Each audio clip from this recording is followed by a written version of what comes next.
बिस्मिल्लाहिर्रहमानिर्रहीम। अस्सलाम वालेकुम दोस्तों, आज है 19 अक्टूबर 2025, इस्लामाबाद ब्रूड मंडी।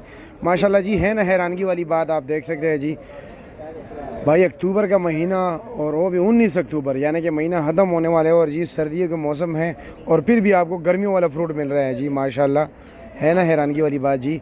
और ये आप देख सकते हैं जी, मुल्तान के जी तोहफे हैं अकबर भाई, बस ये ख़त्म होने वाले हैं, आखिरी सांसें चल रही है।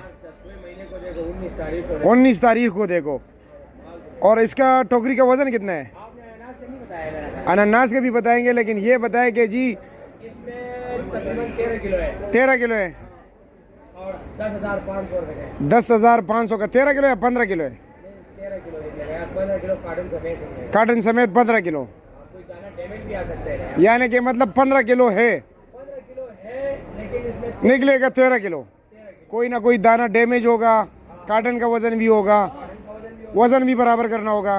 चलो जी ठीक है, यानी कि 15,000 रुपये, ये कुछ 10,000, 13 किलो वज़न, ठीक हो गया जी, ठीक है। और ये रटे वाला आम है ना? ठीक हो गया जी, शुक्रिया आपका।